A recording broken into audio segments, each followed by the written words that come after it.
My mama actually bought my plane ticket home.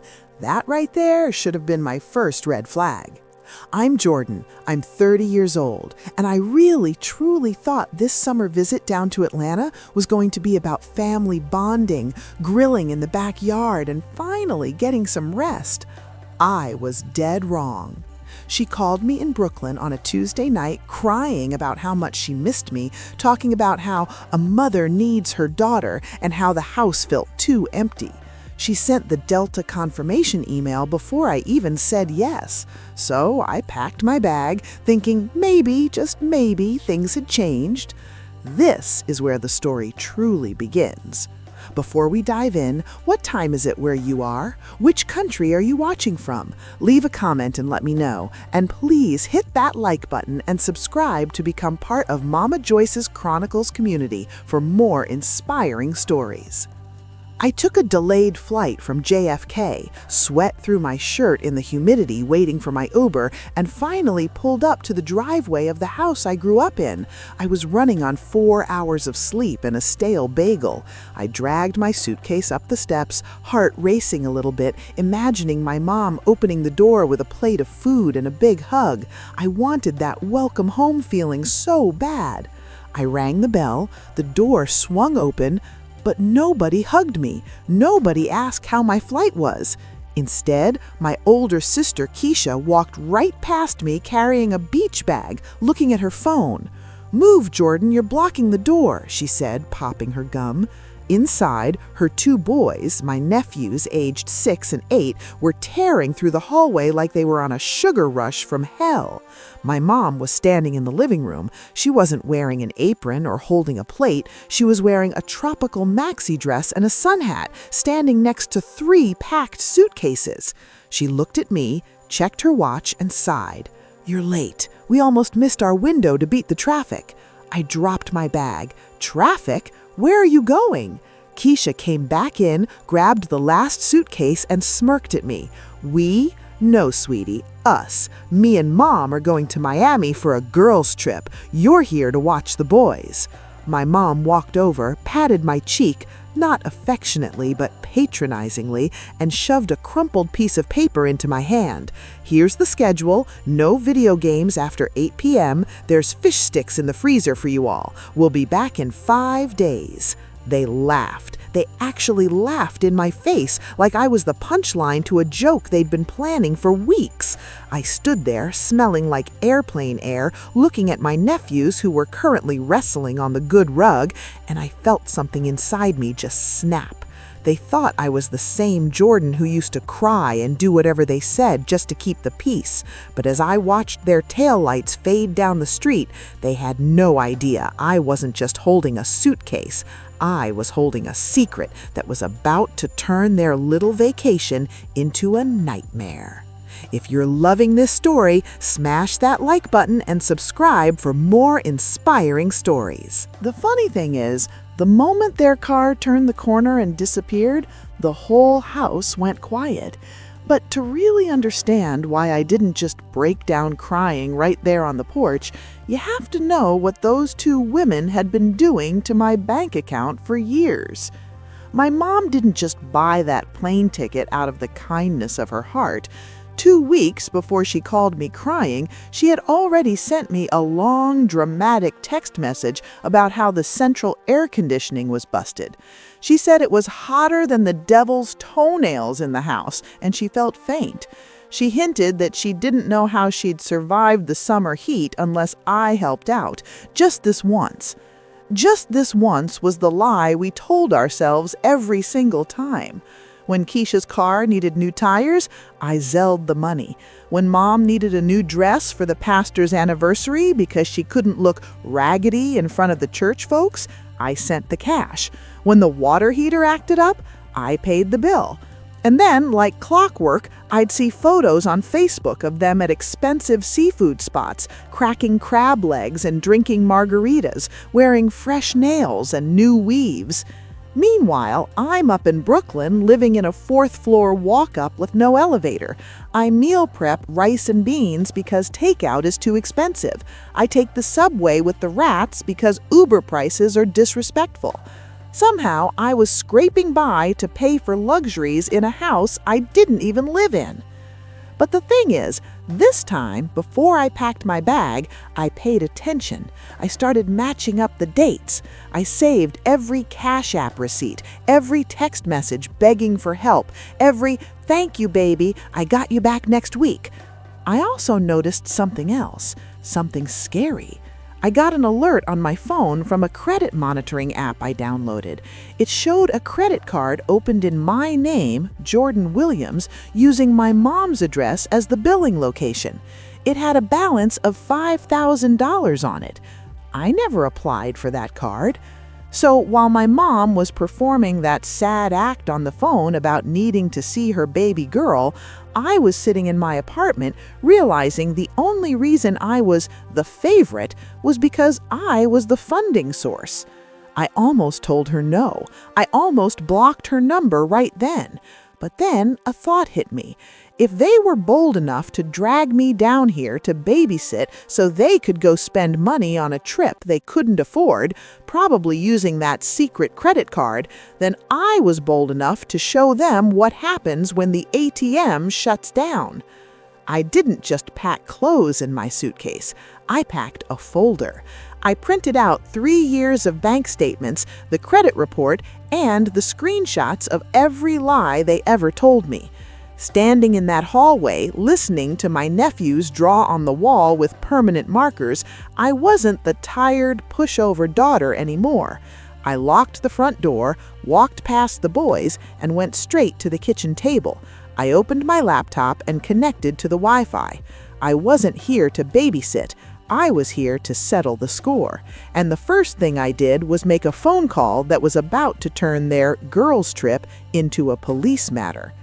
If you're loving this story, smash that like button and subscribe for more. I dialed the number on the back of my own debit card, asked to be transferred to the fraud department, and waited. My heart was hammering against my ribs like a trapped bird.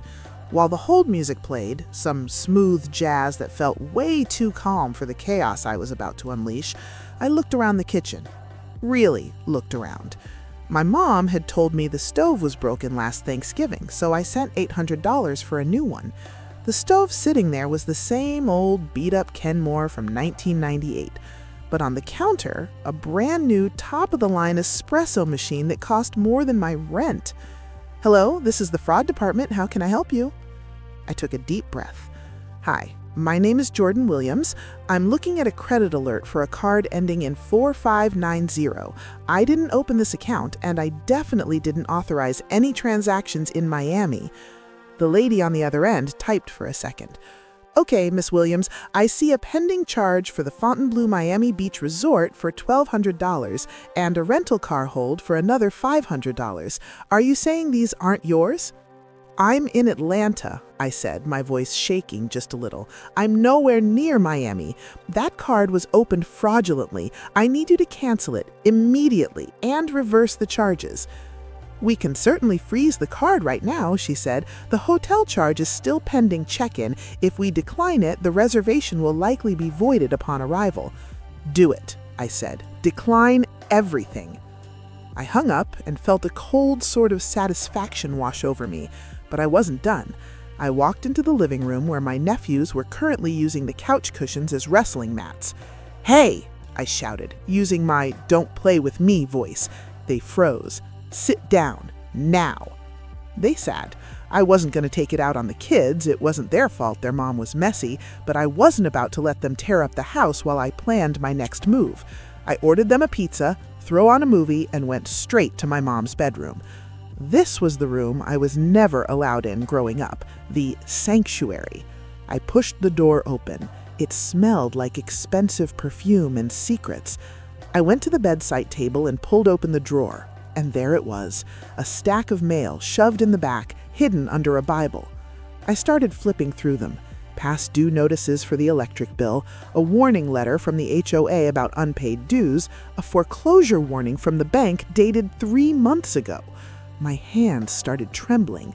They weren't just using my money to party, they were drowning. They were losing the house, and instead of telling me the truth, instead of asking for help to save our home, they stole my identity to go on a vacation they couldn't afford, leaving me here to babysit in a house that was moments away from being taken by the bank. I took pictures of everything, the letters, the dates, the amounts. I was building my case. Suddenly, my phone buzzed on the dresser where I'd left it. Then it buzzed again, and again. I walked over and looked at the screen. It was Keisha. I let it go to voicemail. 2 seconds later, my mom's face popped up on the screen. Then a text message came through from Keisha. "Pick up the phone, Jordan. The card isn't working. What did you do?" I stared at the phone, watching the notifications stack up. They were at the check-in desk. They were embarrassed. They were stranded. I picked up the phone, but I didn't answer. I just typed one simple reply: "Enjoy the vacation." Then I turned my phone on Do Not Disturb, walked back to the kitchen, and opened the folder I had brought from New York. It was time to draft a new document. But before I could even click New File, I heard a car screech into the driveway outside. I frowned. They couldn't be back from Miami that fast. I went to the window and peeked through the blinds. It wasn't my mom. It was a tow truck, and he was backing up straight toward my dad's old vintage Mustang, the one thing in this world my father loved before he passed away, the one thing my mom swore she would never sell. I didn't even put shoes on. I sprinted barefoot across the hot driveway, screaming, "Hey, hey, stop!" The driver was a big guy, looked like he'd heard it all before. He paused, hand on the winch lever. "Ma'am, step back." "That is my father's car," I panted, standing between the chrome bumper and his truck. "You can't take this. He passed away 3 years ago. This car it's off limits." He pulled a clipboard out and wiped sweat from his forehead.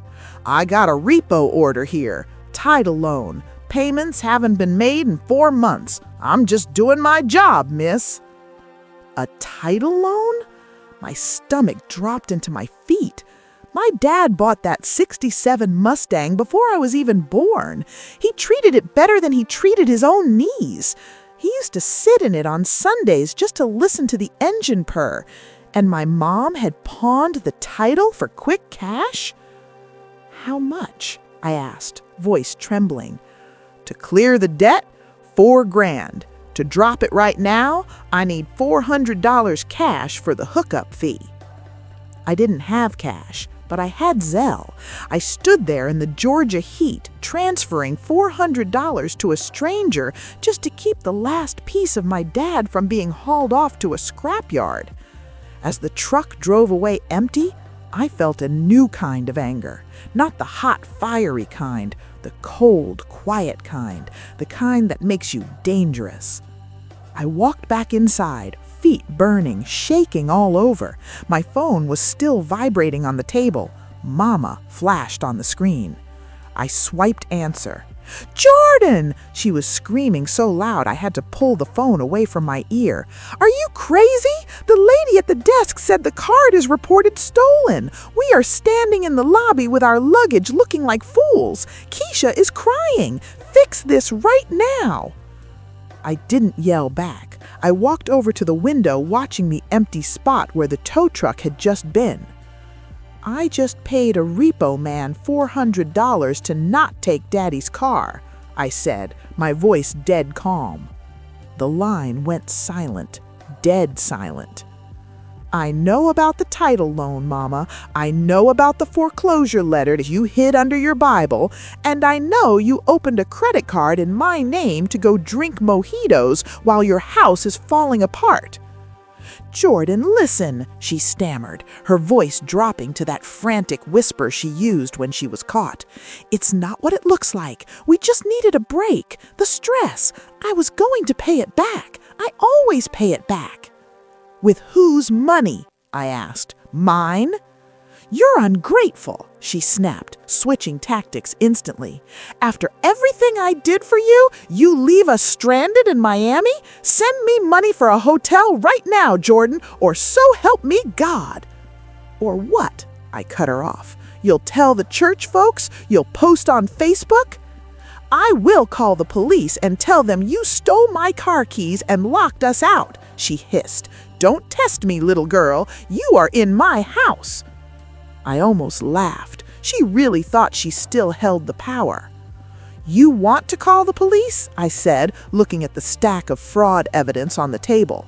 Go ahead, but before you do, you might want to check your email. I just sent you a little document. What document?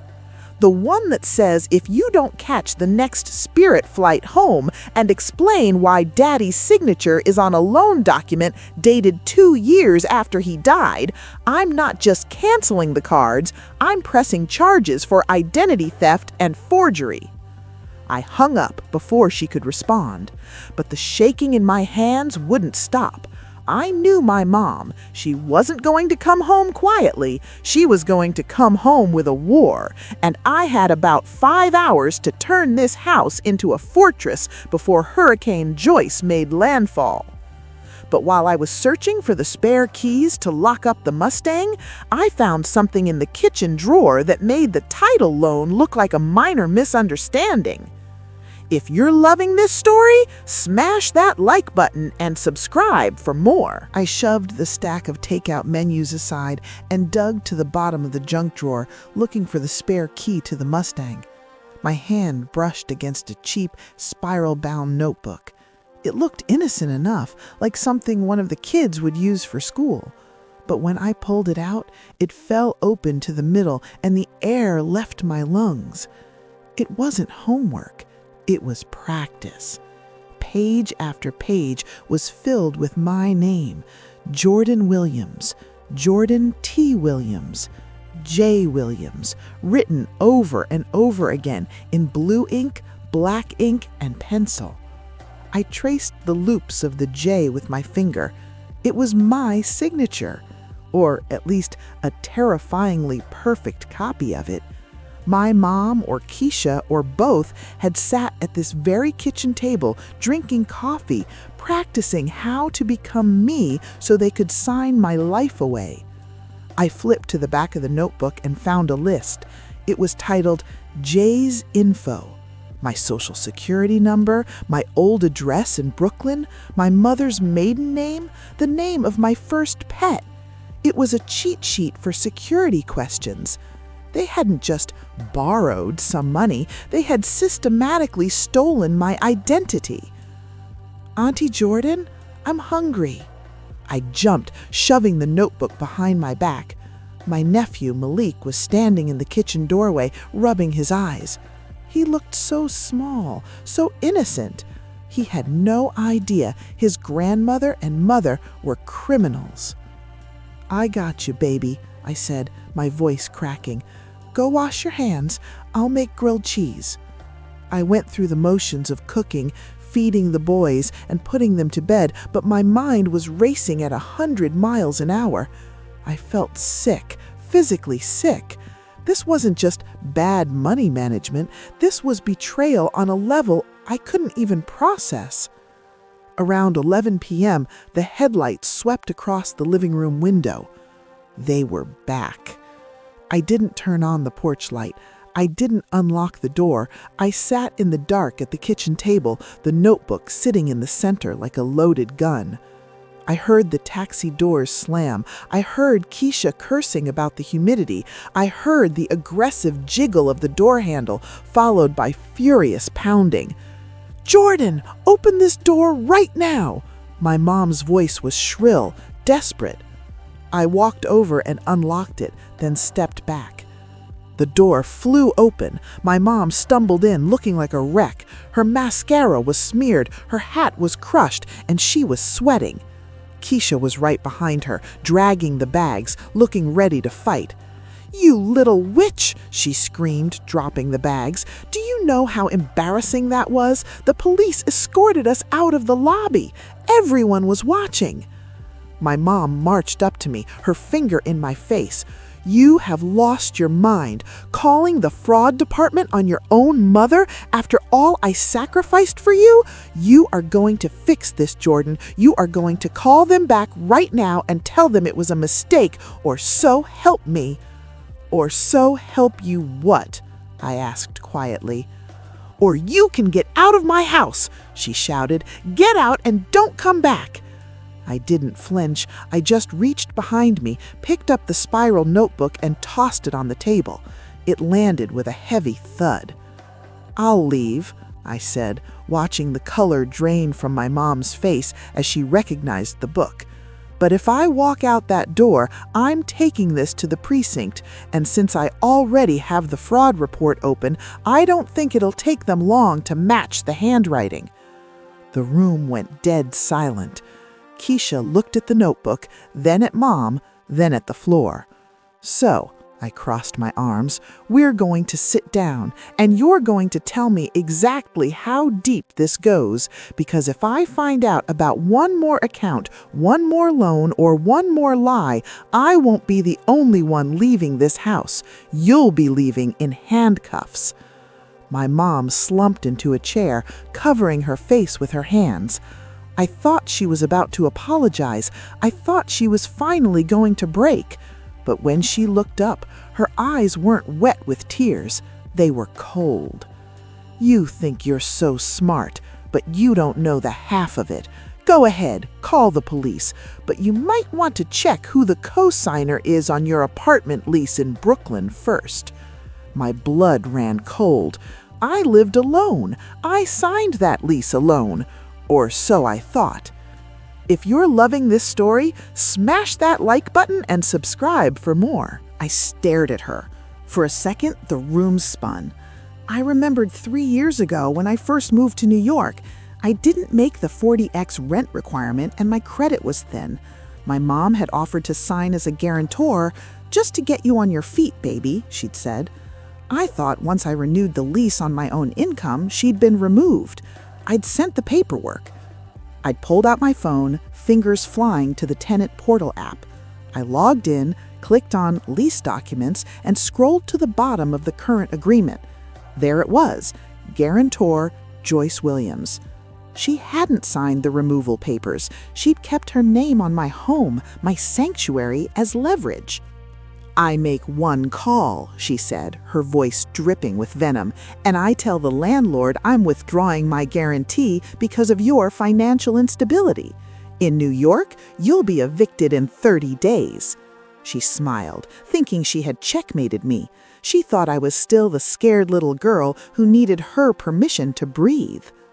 I looked up from my phone and laughed. It was a dry, humorless sound. "Do it," I said. Her smile faltered.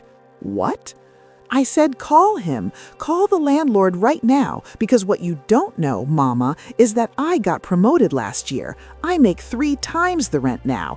I don't need a guarantor. The only reason your name is still there is because I was too lazy to nag the management company to update the file. But go ahead, call him. You'll just be saving me an email." I took a step closer to the table. But since we're talking about housing, let's talk about this house. I plugged my laptop into the HDMI cord hanging from the TV, the one the boys used for video games. The screen flickered to life, mirroring my spreadsheet. It was massive, color-coded, brutal. "Sit down," I commanded. Keisha sat. My mom stayed standing, arms crossed, but she looked at the screen. "This," I pointed to the red column, "is every dollar I've sent you in the last 5 years. And this," I pointed to the blue column, "is where it actually went." I scrolled down. "May 12th, you told me the transmission blew on the van.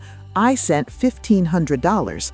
2 days later, a charge for $1,500 at Diamond and Gold Jewelers appears on the statement of that credit card I found." I scrolled again. "October, you said the roof was leaking and mold was growing in the boys' room. I sent $3,000. That same week, Keisha posted photos from a VIP section at a club in Buckhead. Table service bill, $2,800. Keisha's head snapped up. "I didn't ask you for that. Mom said she won that money on a scratch-off." "She lied," I said, not looking away from my mom. "She stole it from me and told you it was luck." I kept scrolling, faster now. The silence in the room was suffocating. Medical bills that didn't exist, car repairs for cars we don't own, groceries that turned into designer bags. It's all here, every single lie. I scrolled to the very bottom where a number sat in bold black text. Total, I read aloud, $52,450. Keisha gasped. No way! That's a whole salary! That is my down payment for a house, I said, my voice shaking with rage. That is my student loans. That is my life. You have been eating my future bite by bite and laughing about it. My mom finally spoke. Her voice was small, stripped of its power. We're family, Jordan. We share. That's what families do. No, I snapped. Families protect each other. Parasites feed until the host is dead. I slammed the laptop shut. And the host is dead, Mama. The tap is dry. I'm canceling the cards, I'm reporting the fraud, and I'm suing you for the balance. My mom's face twisted. She looked cornered, and like a cornered animal, she lashed out with the truth she'd been hiding, the one worse than the theft. You can't sue me, she whispered, her eyes darting to the window. Watch me, I said. No, Jordan, you don't understand. She walked over to the kitchen counter, picked up a stack of unopened mail I hadn't gone through yet, and threw a single envelope on the table. It was red. You can't sue me for the money, she said, her voice breaking, because it's already gone, and so is this house. I picked up the envelope. It wasn't a foreclosure warning. It was a notice to vacate. The auction was last Tuesday, she sobbed, finally covering her face. We didn't go to Miami for a vacation. We went there because I couldn't bear to be here when the sheriff came to tape the notice on the door. We have to be out by Friday. If you're loving this story, smash that like button and subscribe for more. I held the paper in my hand, but the words wouldn't stay still. Foreclosure, auction, vacate immediately. I looked at the date at the bottom. The deadline wasn't next month. It wasn't next week. It was Friday at noon. We had less than 48 hours before the sheriff came to put my childhood belongings on the curb. This is where the story truly begins. Before we dive in, what time is it where you are? Which country are you watching from? Leave a comment and let me know. And please hit that like button and subscribe to become part of Mama Joyce's Chronicles community for more inspiring stories. You sent me $2,500 last month, I said, my voice barely a whisper. You called me crying, saying the bank made a deal. You said if I sent that money, the house was safe. Where is that money, Mama? My mom wouldn't look at me. She picked at a loose thread on the tablecloth, looking like a pouting child instead of a 60-year-old woman. Where is the money? I screamed, slamming my hand on the table. She flinched. I used it to book the flights and the hotel, she mumbled. I had to, Jordan. I was depressed. I couldn't handle the stress of this house anymore. I thought if I just got away for a few days, I could come back fresh and figure it out. God would provide. God gave you the money, I yelled, tears finally spilling over. I was the blessing. I sent you the cash to save the roof over your head, and you used it to run away to South Beach? Keisha stood up slowly, looking around the kitchen like she was seeing it for the first time. Wait, she said, her voice trembling. Mom, you said the house was paid off. You told me and the boys we were safe here. I gave up my apartment in Decatur because you said we could save money living here. I was trying to protect you, Mom sobbed, reaching for Keisha's hand, but Keisha snatched it away. I didn't want you to worry. So where do we go on Friday? Keisha asked, panic rising in her throat. Where do my kids sleep on Friday night? My mom looked at me, that familiar, expectant look, the look that said, "Fix it, Jordan."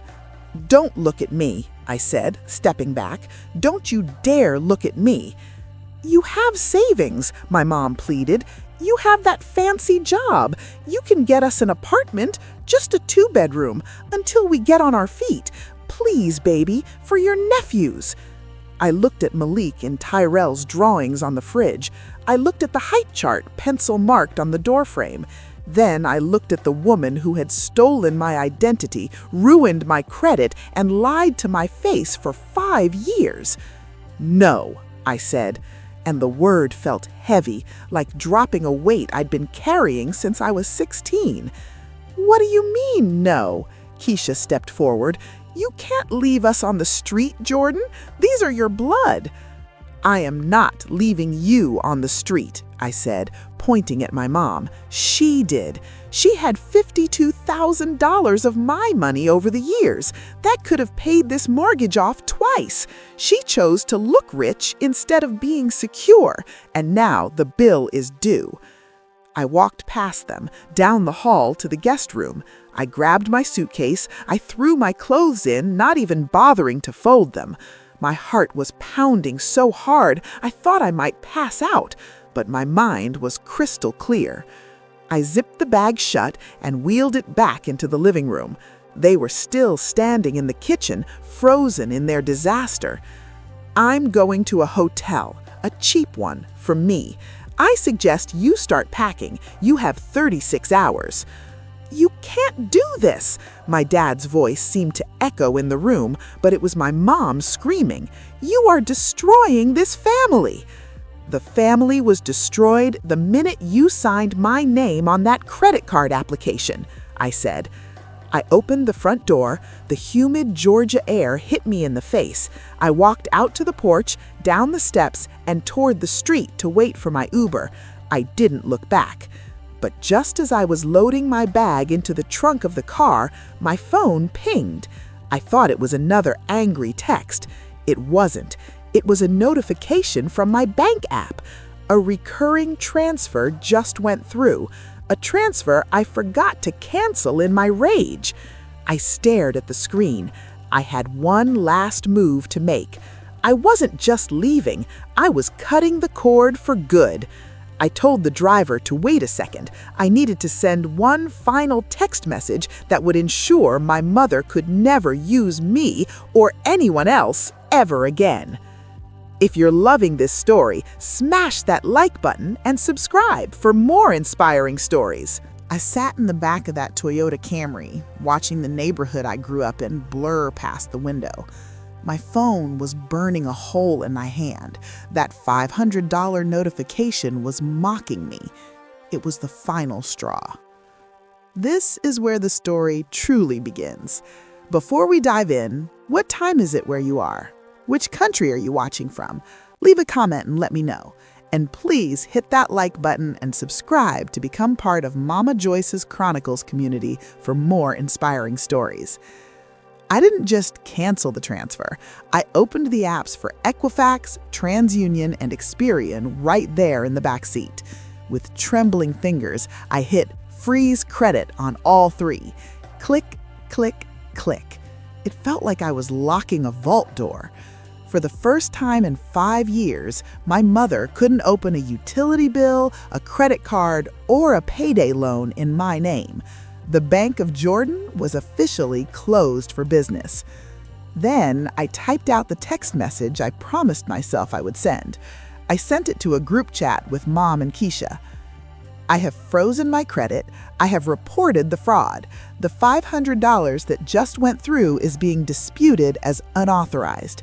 If you try to use my social security number again, I won't just call the bank. I will call the sheriff. Do not contact me unless you are ready to hand over my father's watch and the rest of my personal things before the bank locks the doors on Friday. I hit send. Then I blocked them both. The Uber driver looked in the rearview mirror. You all right back there, miss? You look like you want to fight somebody. I'm fine, I lied. Just drop me at the Motel 6 off the highway. The room smelled like stale cigarettes and lemon cleaner. I sat on the lumpy bed, staring at the wall. The silence was loud. I expected to feel guilty. That's how they raised me, to feel guilty for having boundaries. but instead I felt lighter. But peace doesn't last long in my family.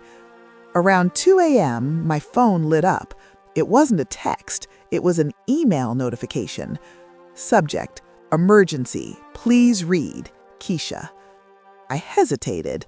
My finger hovered over the delete button, but I thought about my nephew sleeping in a house that was about to be seized. I opened it. Jordan, please don't delete this. Mom is losing it. She's tearing the house apart. She says she needs to find Dad's old briefcase because there's an insurance policy inside she forgot to cash. She's throwing things, breaking plates. The boys are scared. I don't need money. I just need to get Malik and Tyrell out of here until Friday. Can they stay with you? Please, just the kids. My heart broke. Using me was one thing, but traumatizing those little boys was another. I knew for a fact there was no insurance policy. Dad had a small life insurance payout, and Mom spent it on a grieving cruise to the Bahamas 3 months after the funeral. She was manic, looking for a miracle that didn't exist. I emailed back, "Bring the boys to the motel. You can't stay, but they can sleep here. Be here in 20 minutes. Half an hour later, a knock on the door. I opened it to see Keisha holding 2 sleepy boys by the hand. She looked exhausted, her eyes red and puffy. She wasn't the arrogant sister from the hallway anymore. She was just a mom with nowhere to go. "Thank you," she whispered, pushing the boys inside. She's not right, Jordan. She's screaming at Dad's picture. She keeps saying, he owes me. "She's sick," I said flatly, "and she's broke." Keisha lingered in the doorway. "She found the briefcase, Jordan." I froze. "What briefcase? The leather one from the attic?" "Yeah, but there wasn't an insurance policy inside." Keisha reached into her purse. She threw it across the room when she saw it was empty, but a false bottom popped open. I grabbed this before she saw it. Keisha handed me a thick, yellowed envelope. It had my name written on it in my father's handwriting. "To Jordan, for when she's ready." My hand started to shake. I hadn't seen his handwriting in 3 years. "I didn't open it," Keisha said, looking down.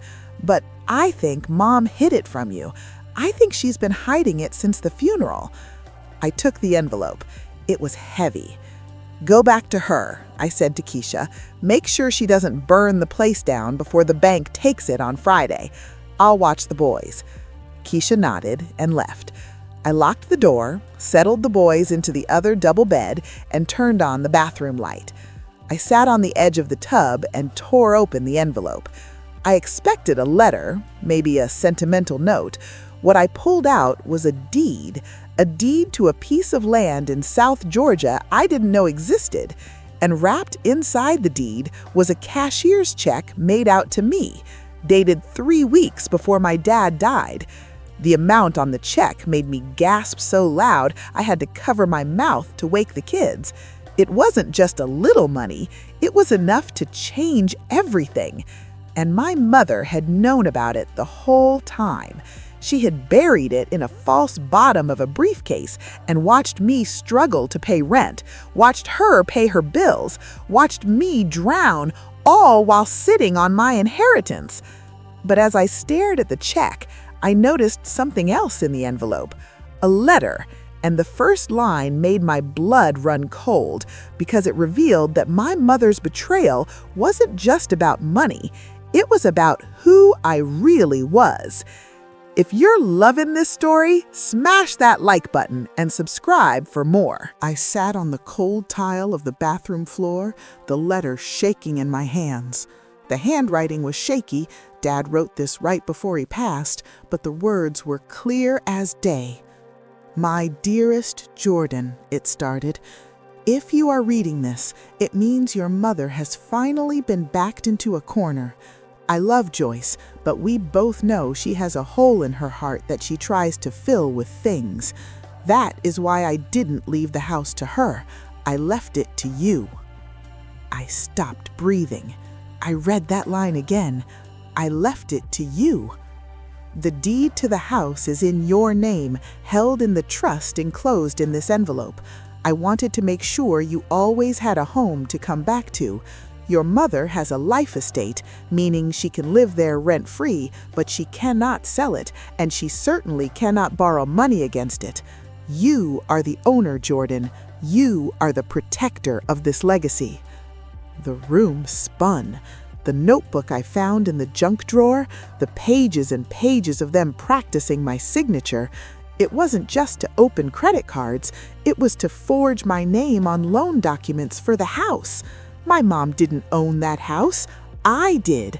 She had been forging the owner's signature, my signature, to take out loans on property that legally belonged to me. She hadn't just stolen my money, she had stolen my inheritance and driven my house into foreclosure while pretending she was the head of the household. This is where the story truly begins. Before we dive in, what time is it where you are? Which country are you watching from? Leave a comment and let me know. And please hit that like button and subscribe to become part of Mama Joyce's Chronicles community for more inspiring stories. I looked at the cashier's check again. $75,000. It was the rest of his savings, hidden away from Mom so she couldn't blow it on cruises and clothes. He left it for me to pay the property taxes and keep the house up. I stood up, adrenaline flooding my system. It was 3 a.m. on Friday. The sheriff was scheduled to lock the doors at noon. I didn't sleep. I showered, dressed in the wrinkled clothes I'd worn yesterday, and waited for the sun to come up. At 7 a.m., I woke up the boys. "Are we going home?" Malik asked, rubbing his eyes. "Yeah, baby," I said, grabbing my bag and the envelope. "We're going to my home." I called an Uber. When we pulled up to the house, it looked sad. The grass was overgrown, and there was a sense of doom hanging over it. But there was also a white van in the driveway, a "We buy houses for cash" sign on the side. My mom was standing in the driveway, talking to a man in a cheap suit. She was pointing at the house, looking desperate. She was trying to sell it. She was trying to sell a house she didn't even own before the bank took it, probably hoping to pocket a quick cash deposit and run. I told the boys to stay in the car. I stepped out, clutching the envelope like a weapon. "You can't sell it," I called out, my voice cutting through the morning air. My mom spun around. She looked like a ghost, pale, eyes wild, her hair a mess. "Jordan, what are you doing here? I'm handling business. Go away." The man in the suit looked at me, then back at Mom. "Ma'am, is this the daughter?" "I'm the owner," I said, walking up the driveway. I pulled the deed out of the envelope and held it up. "My father left this house to me in a trust 3 years ago. If you buy this house from her, you're buying stolen property." The man took one look at the deed, then at my mom's terrified face. He didn't say a word. He just got in his van and reversed out of the driveway so fast his tires screeched. My mom stood there, trembling. She didn't look sorry. She looked furious that her last scam had failed. "You ungrateful heifer! You'd rather see the bank take it than help your own mother?" "The bank isn't taking anything," I said, holding up the cashier's check. "I have the money to pay off the arrears. I have the deed, and I have the proof of your fraud." I walked up the steps to the porch, standing on the higher ground. "I'm going to save this house, Mama, but not for you." Just then, a sheriff's cruiser turned onto our street, followed by a dark sedan. The bank representatives. It was time. "Jordan, please," my mom whispered, grabbing my arm, her nails digging in. "Don't let them humiliate me. I'm your mother." I pulled my arm away. "And I'm the landlord, and I'm about to do the hardest thing I've ever done." I turned to face the sheriff as he walked up the path, hand on his belt. But before I could speak, my mom did something that shocked even me. She threw herself on the ground and started screaming, playing the victim one last desperate time. If you're loving this story, smash that like button and subscribe for more. My mom was putting on a performance worthy of an Oscar, rolling around on the dead grass, screaming about how her wicked child was throwing her to the wolves. The neighbors were peeking out from behind their curtains. The sheriff looked confused, his hand resting on his holster, eyes bouncing between my hysterical mother and me standing stone cold on the porch. This is where the story truly begins. Before we dive in, what time is it where you are?